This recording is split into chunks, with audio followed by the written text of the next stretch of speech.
जहांगीर और Thomas Roe की भेंट। साल था 1615। हिंदुस्तान में वसंत की हल्की खुशबू फैली हुई थी, लेकिन आगरा के किले के अंदर मुगल बादशाह जहांगीर के दरबार में एक बहुत बड़ा दिन था। आज एक परदेसी दूत पहली बार हिंदुस्तान के सम्राट से मिलने आने वाला था। उसका नाम था सर थॉमस रो, जो इंग्लैंड की ओर से भेजा गया था।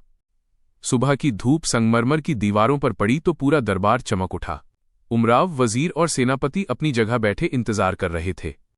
दरबार में सन्नाटा था। तभी कर्मचारी ने ऊंची आवाज में ऐलान किया, इंग्लैंड के राजा का दूत सर थॉमस रो हाजिर है। लाल मखमल की चटाई पर धीरे धीरे चलते हुए थॉमस रो अंदर आए। उनकी आंखों में चमक थी, लेकिन दिल में एक गहरी चाल थी। उनके मन में सिर्फ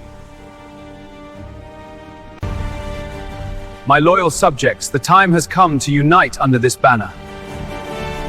जहांपना, हम इंग्लैंड की रानी की तरफ से दोस्ती और व्यापार की विनती लेकर आए हैं। जहांगीर ने हल्की मुस्कान के साथ कहा, हिंदुस्तान में मेहमानों का स्वागत होता है। बताइए, आपको क्या चाहिए? थॉमस रो ने भारत में व्यापार करने की इजाजत मांगी, कारखाने खोलने की, बंदरगाहों का इस्तेमाल करने की और भारत के बाजारों में अपने लिए जगह बनाने की। जहांगीर को लगा कि ये लोग तो बस व्यापारी हैं। उन्होंने सोचा, इससे हमें क्या नुकसान होगा?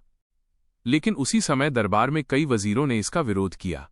उन्होंने कहा, जहांपना, ये लोग चालाक हैं। ये सिर्फ व्यापार नहीं करेंगे, आगे चलकर हमारी धरती पर कब्जा कर लेंगे। जहांगीर ने शांत होकर जवाब दिया, जो मेहमान बनकर आया है उसे मेहमान की तरह समझो। दुनिया व्यापार से चलती है, शक से नहीं। इतना सुनते ही थॉमस रो के चेहरे पर हल्की मुस्कान उभरी। उस मुस्कान में उनकी पहली जीत छुपी थी। यही वो पल था जब भारत के इतिहास की दिशा बदलने लगी थी। दरबार खत्म होने के बाद जहांगीर ने अपनी डायरी में लिखा, अंग्रेज लोग अजीब हैं, नम्र भी हैं और कहीं न कहीं खतरनाक भी। लेकिन उन्हें बिल्कुल अंदाजा नहीं था कि ये छोटे छोटे व्यापारी आगे चलकर हिंदुस्तान के मालिक बन बैठेंगे। मुगल शक्ति कमजोर होती जाएगी और आज दी गई एक छोटी सी इजाजत एक दिन पूरे देश की बेड़ियों में बदल जाएगी। थॉमस रो जब किले से बाहर निकले तो मन ही मन मुस्कुराकर बोले, अब इंग्लैंड का रास्ता हिंदुस्तान तक खुल गया है। अब खेल शुरू होगा। विस्तार की नदियां और टूटे हुए धागे। थॉमस रो के जाने के बाद जो रास्ता खुला था वो धीरे धीरे विशाल नदियों जैसा फैलने लगा। ईस्ट इंडिया कंपनी की फैक्ट्रियां अब व्यापारिक चौकियां कम और छोटे छोटे राजनीतिक किले ज्यादा लगने लगीं। हर फैक्ट्री में अंग्रेज अफसर खातों के बीच कुछ ऐसे कागज भी रखते थे जिनमें हथियारों के सौदे, रियासतों के झगड़े और दुश्मन नवाबों के खिलाफ साजिशों के नोट लिखे होते थे। व्यापार का पहिया घूम रहा था, पर उसके नीचे कई लोगों की तकदीरें धीरे धीरे पिसने लगी थीं। हिंदुस्तान में भी परिदृश्य बदल रहा था। पुराने किलों की दीवारों में अब दरारें दिखने लगी थीं। मुगल सत्ता जो कभी बादलों पर चलती थी, अब थककर धरती पर टिकने की कोशिश कर रही थी। जहां एक वक्त में शाही आदेशों की आवाजें गूंजती थीं, अब वहां प्रांतीय सेनापतियों की आपसी तकरार का शोर बढ़ गया था। हर प्रांत अपनी अपनी शक्ति का दावा कर रहा था और इसी अफरा तफरी में अंग्रेजों को रास्ता मिला, ऐसा रास्ता जो उन्हें एक दिन दिल के बहुत करीब और देश के बहुत भीतर ले जाने वाला था। कारीगरों की खामोशी। कई शहरों में पहले बदलाव लोगों को दिखाई दिए। कारीगरों की आंखों में बेचैनी थी। जो कला पीढ़ियों से चली आ रही थी, उसका बाजार अचानक कमजोर होने लगा। अंग्रेजों के सस्ते औद्योगिक कपड़े बाजार में आए और बनारस, ढाका, सूरत के बुनकरों की उंगलियां धीरे धीरे ठंडी पड़ने लगीं। कई कारीगरों ने पहली बार महसूस किया कि मेहनत सिर्फ पेट भरने के लिए ही रह गई है। सम्मान और पहचान अब फीकी हो रही है। कई घरों में चूल्हा जलता रहा, पर आग में पहले जैसा स्वाद नहीं था। माएं अपने बेटों की ओर देखने लगीं जो कभी अपनी कला पर गर्व करते थे, अब शहर की फैक्ट्रियों में थकान ढोते थे। जमीन पर चोट। इधर अंग्रेज अपने कदम और गहरे जमाते गए। उन्होंने नई नई नीतियां बनाईं। कागजों पर बहुत सी बातें सुंदर लगती थीं, पर जमीन पर उनका असर चोट की तरह उतरता था। टैक्स बढ़े, व्यापार सीमित हुआ और कई किसानों की फसलें सरकारी जरूरतों के हिसाब से बोई जाने लगीं। खेतों में अब बच्चों की हंसी कम और बुजुर्गों की आहें ज्यादा सुनाई देती थीं। बारिश वही थी, हवा वही थी, मिट्टी वही थी, पर मन के अंदर कुछ ऐसा बदल गया था जिसे कोई देख नहीं पा रहा था। गठबंधन की डोर। इसी दौरान अंग्रेज अफसरों और भारतीय रियासतों के बीच गठबंधन की डोर और मजबूत होने लगी। कई नवाब अपने प्रांत बचाने के लिए अंग्रेजों के नौकर बन बैठे। कुछ को अंग्रेजों की चमकदार तलवारें पसंद आईं, कुछ को उनकी मुद्राएं, और कुछ ऐसे थे जिनका दिल इस बदलती हवा से डर गया था। वे केवल सत्ता टिकाए रखने के लिए उनके साथ खड़े हो गए। मगर हर रियासत में कुछ बूढ़े सलाहकार ऐसे भी थे जो आंधी को पहचान रहे थे। वे नवाबों से कहते, ये हाथ मिलाना नहीं, अपनी गर्दन सौंप देना है।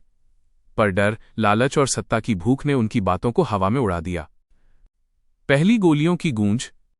समय भागता रहा और एक दिन ऐसा आया जब अंग्रेजों ने पहली बार अपने सैनिकों को पूरी तैयारी से मैदान में उतारा। उनकी बंदूकों की आवाज दूर तक गूंजी थी।